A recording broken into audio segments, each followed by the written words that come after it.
إن الحمد لله نحمده ونستعينه ونستغفره ونعوذ بالله من شرور أنفسنا ومن سيئات أعمالنا ما يهده الله فلا مضل له ومن يضلله فلا هادي له أشهد أن لا إله إلا الله وحده لا شريك له وأشهد أن محمدا عبده ورسوله السلام عليكم ورحمة الله وبركاته.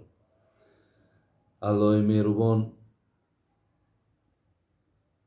ایمان کامل، الله مهربان خاتمه های بخیر برای همگان شما نصیب بگرداند و خدای مهربان رغبت شما را، میل شما را به سوی دینش باز هم زیاد بگرداند و از خدای مهربان دعاگوی او هستم که خداوند این ملت ما را، این مردم ما را چگونه که پیامبر نازنین کن عالما گفت باشید ای مردم مسلمان صاحب علم، صاحب معرفت، خدای این ملت ما را ملت با سواد بگردان، ملت ما را ملت خواننده بگردان، ملت ما را از زمره ملت بگردان که همیشه در طلب علم باشند، همیشه محب علم باشند، همیشه با علم سر و کار گیرند تا آب روی این ملت، تا این سرزمین و تمام خوبی ها و نیکی ها برسد. الله مهربان آن تمنیات و آن مقصودهای را که به جانب تو میکنیم با فضل کرمت خداوندا قبول بگردان.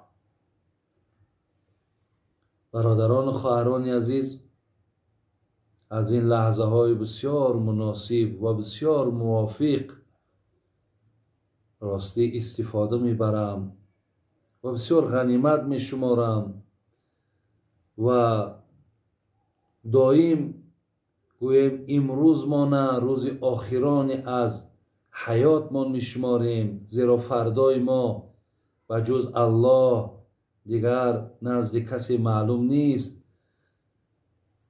هر یک فهمیشی دارم، هر یک علم گرفتم، میخواهم که او را برای مردم، برای این ملت گذاریم تا فردا گوش اندازن و از این سخنهای با حکمت پیروی کنند تا شوند از زمره های بهترین و خوبترین در نزد الله مهربان، در نزد این ملت. امروز در این ساعت من خواستم یک موضوع بسیار بسیار مهم، بینهایت مهم، که این موضوع علم، یعنی نفرهایی که وقتی پیامبر نازنین حضرت علی رضی الله عنه که بسیار خصوصیت های هر گونه داشت، یکی از خصوصیت های او این بود که وی بسیار عالم بود، بسیار دانشمند بود، بسیار سخنهای با حکمت می گفت. وقتی پیامبر گرامی که از این خصوصیت حضرت مردم آگاه کرد، بدخواهایی بودند که برای آن که کنی پیامبر این سخنش حقیقت دارد یا ندارد مصلحت کردند 10 نفر که پیش حضرت علی می دراییم، یک سوال را همین 10 نفر فقط یک سوال میکنیم. چی سوال؟ یا علی العلم افضل ام المال، علم افضل است یا که پول یا که مال؟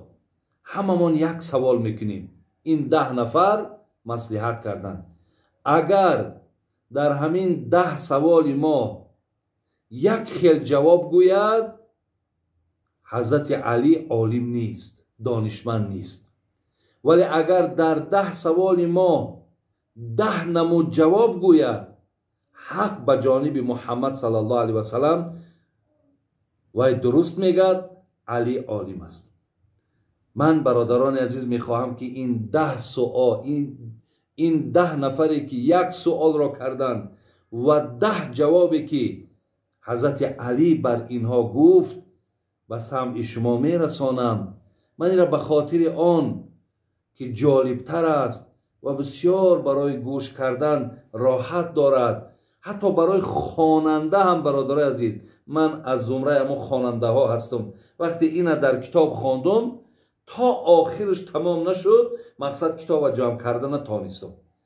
بسیار هم گوش کننده در راحت میبخشد، هم خواننده هم راحت میبخشد.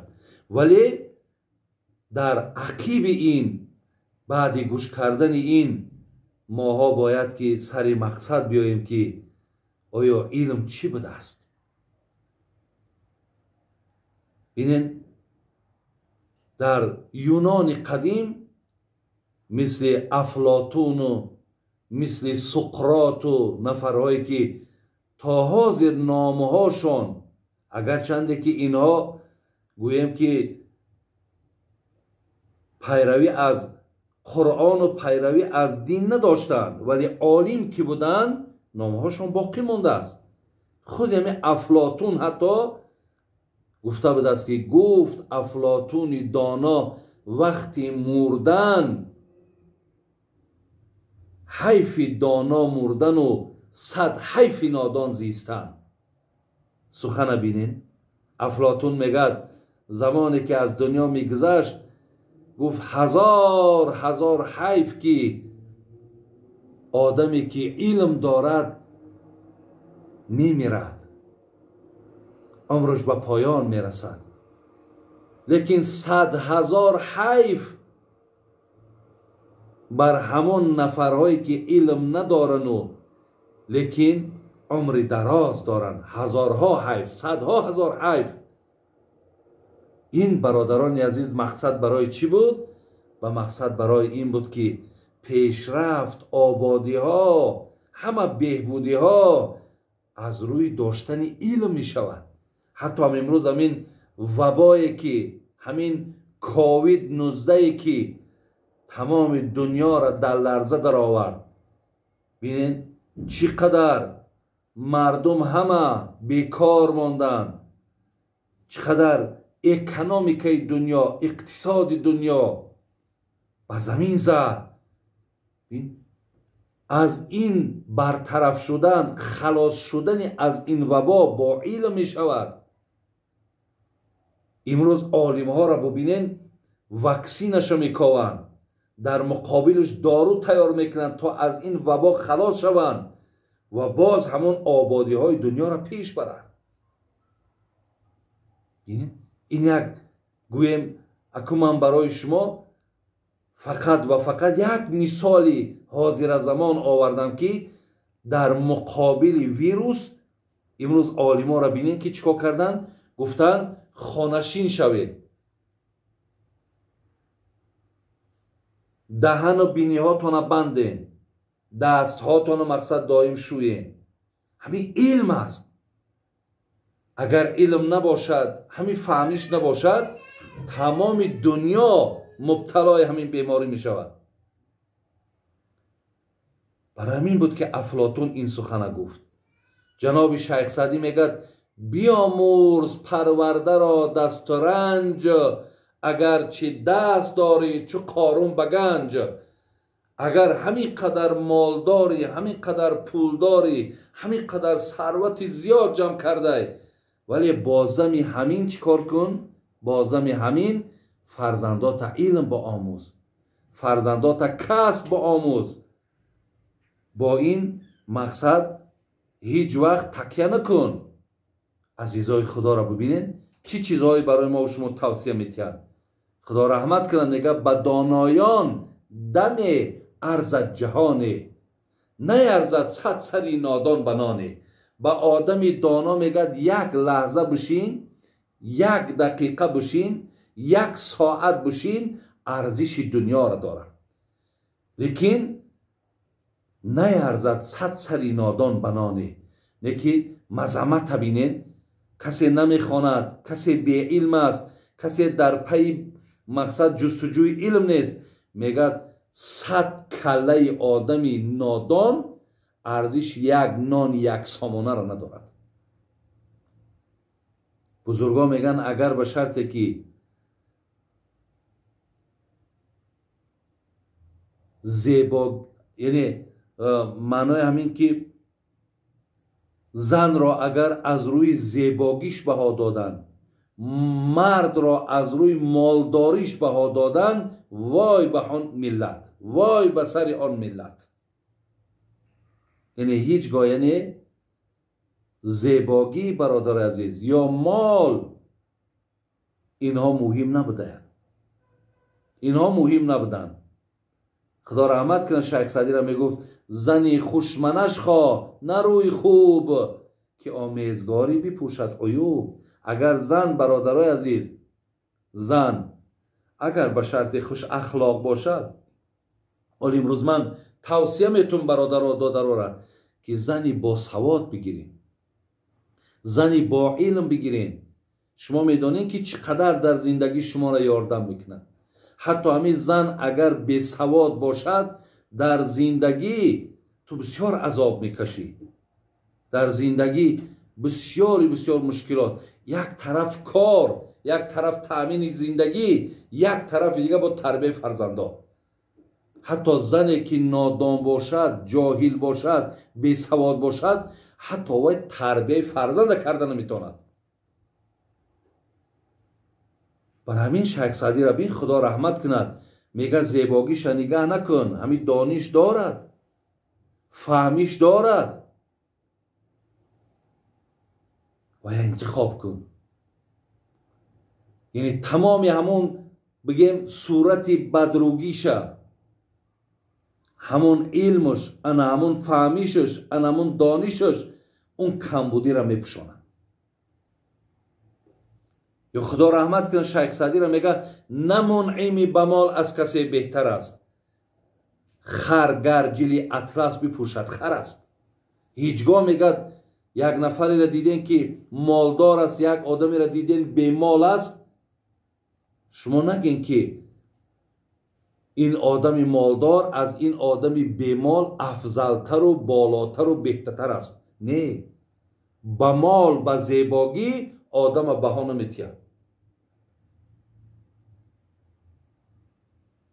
برای همین گفت این عزیز خدا که اگر زنها را از روی زیباگیشان، مردها را از روی مالداریشان بالاتر و بهتر کسی دانست، وای به حال اون مردم و وای به حال آن ملت. خدا رحمت کنه الله مهربان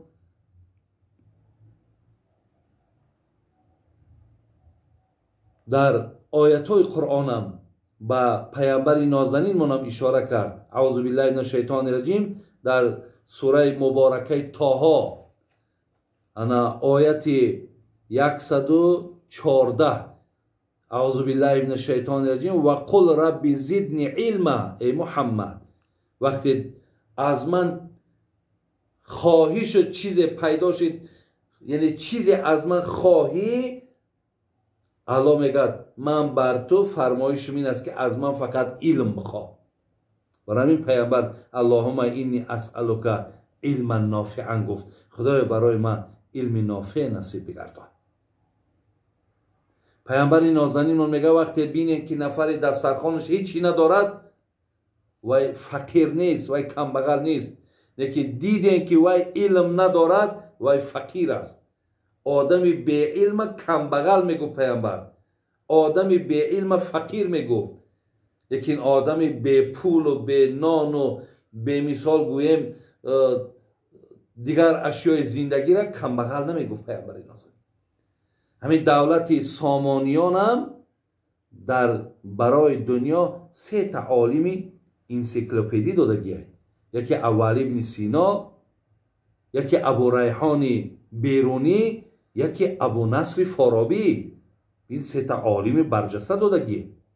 برادرای عزیز، شما حتی بینین ماها مثال محمد خوارزمی داریم که هر کسی که الگبرا میخواند، ماتماتیکا میخواند، دانه که اینها اساسگذارها بودن. اینها حتی کشفیات عدد کردن، 1 2 3 4 5 دست اینها بود. ما میرزا اولوغبک داریم که حتی اینها علمهای ستاره شناسی را اساسگذاراش هستند. حتی در زمانهای اینها قریب گوییم که همون میکروسکوپ هایی که از زمین ایستاده و مثال آسمان نگاه میکردن، حرکت ستاره را میدیدن، تا قریب 20 عدد داشتن. بین ما عمر خیام داریم که حتی اساسگذار همین جدول مندلیو که ما در خیمیا گوییم همو الیمنت های خیمیایی را که چند الیمنت هایی که در جدول مندلیو است، گوییم اول مطرح کنندش عمر خیام بود. این بین مندلیو و بین عمر خیام 800 سال فرقه. یا قوی بگیم کشش جسم ها و فضا را قانون نیوتن میگن، اصلش برادرای عزیز، اصل این از خیام بود.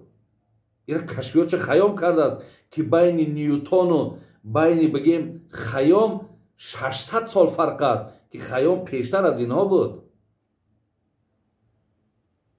من در مقصد اینترنت داخل شدم، بعضی چیزهای را از داخل اینترنت گرفتم که در روی دنیا زیاده از 200 دولت است. ببینید 200 دولت زیاد است در روی دنیا.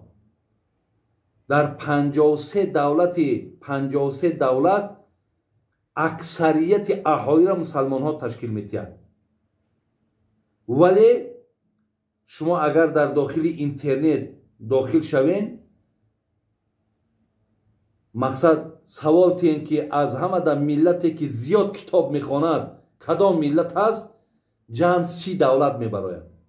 از بین همین 30 دولت همگی برادرای عزیز ببینید 3 دولتی که مسلمان نشین است، یکی عربستان سعودی، یکی اندونزیا، یکی ترکیه، دولت های هستند که اینها مقصد در قطار اینا داخل. دیگر اکثریتش ایندیا، تایلند، تایوان، خیتای، ببینید چخیا، روسیه، رومانیا، این دولت های هستند که حتی نگاه کردن در 24 ساعت 11 ساعتی همون یک روزه شونه در کتاب خواندن صرف میکنن، یا اینکه 9.5 ساعت شونه یا 8.5 ساعت شونه از 24 ساعت. آیا شما یک بار سوال تین خدا تونه آخران باره که کتاب خواندین کی بود؟ چند ساعت کتاب خواندین؟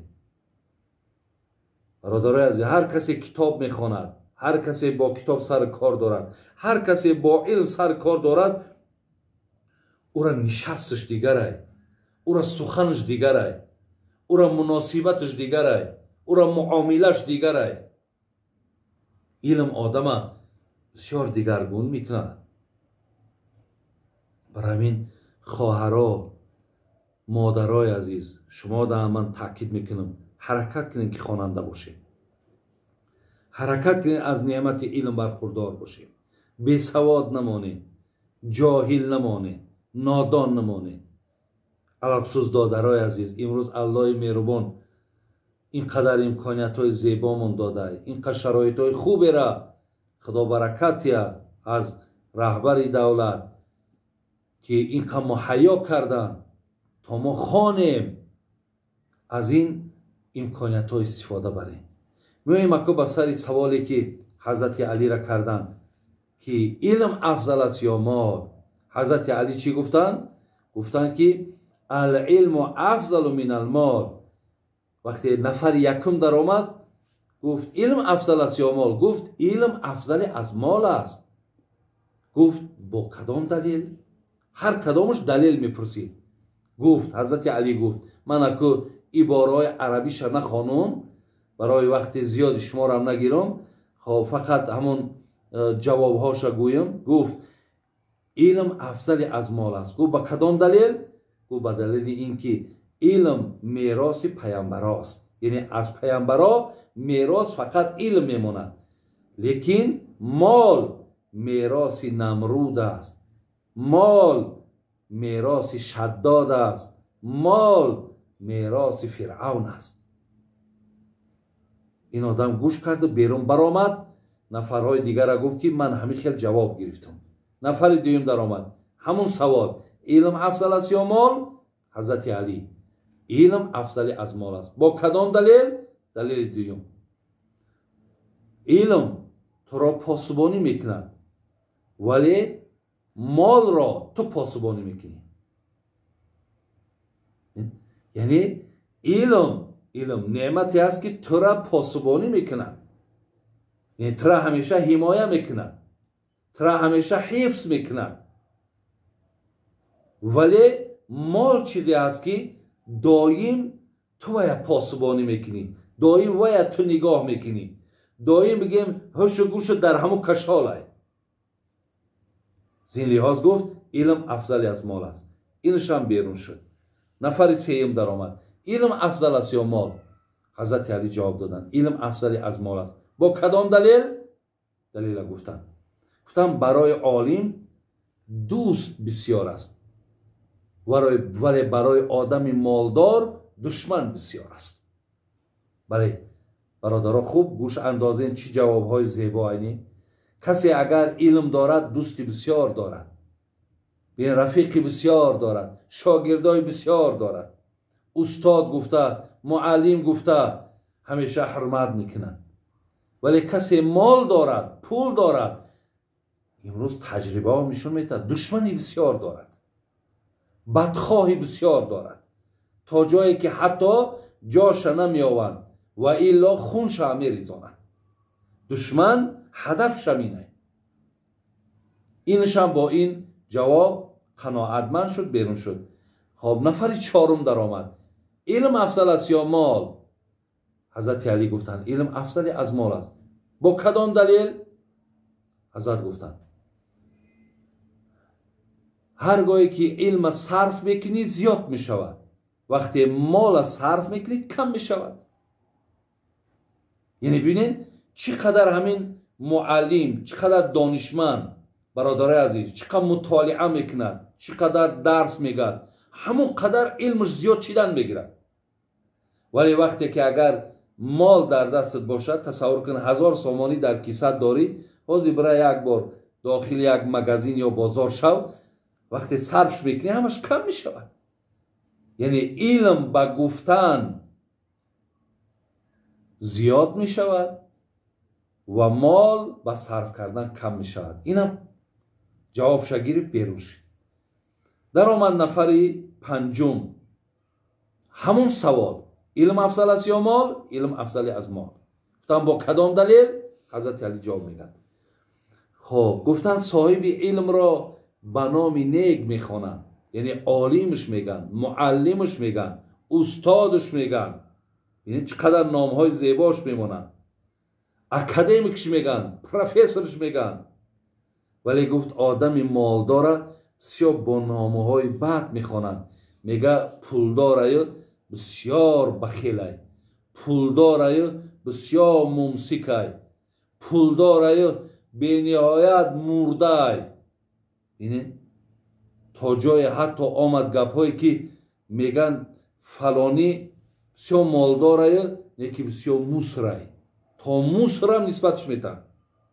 برای حضرت علی گفت آدم علمدار به نام نیک میخوانند، آدم مالدار گفت به نام نیک نمیخوانند. اینم با این جواب قانع شد، بیرون شد. نفر ششم در آمد، همین سوال داد. جواب حضرت علی همان بود، البته علم افضل از مال است. دلیل پرسیدن. گفت دلیلش این است که علم را کسی دزدیده نمیتواند، ولی مال را دزد میدزدد. یعنی ببینید وقتی آدمی که علم دارد مقصد دزد باید دزدیده نمیتونه. ولی وقتی که مال اگر در جای باشد دزد باید یک جا گرفته میبره. معقول آمد، جواب معقول آمد، برآمد. نفری هفتم در آمد. باز همون سوال، علم افضل است یا مال؟ حضرت علی: علم افضل از مال است. گفتن با کدام دلیل؟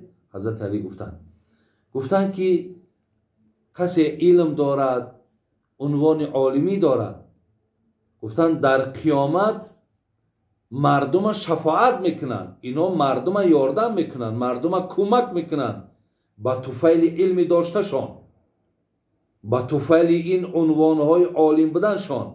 ولی کسی مال دارد، اینها مورد حساب قرار میگیرند، اینها را خدا حسابات میگیرد. این هم جواب زیبا گرفت، بیرون برآمد. در آمد نفر هشتم، باز همون سوال. حضرت علی باز هم جواب گفتن، همین جواب. بعد از آن گفتن با کدام دلیل؟ گفت علم با سبب ایستادن اگر 50 سالم که با تو باشد ویران نمی شود، نمی پوسد.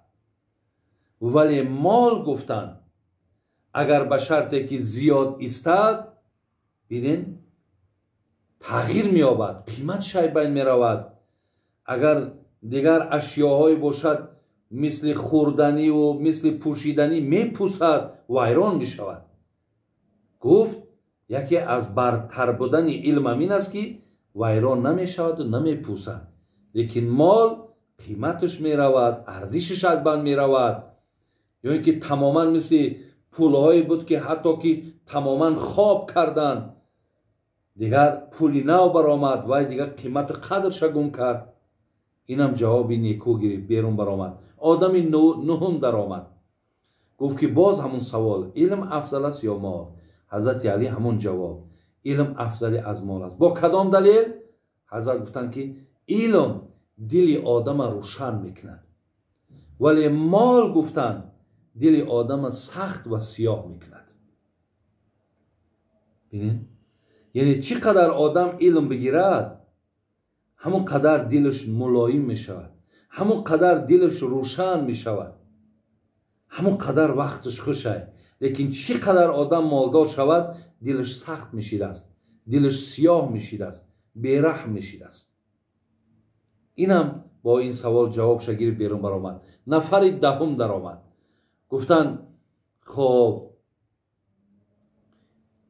علم افضل است یا مال؟ گفت علم افضلی از مال است. با کدام دلیل؟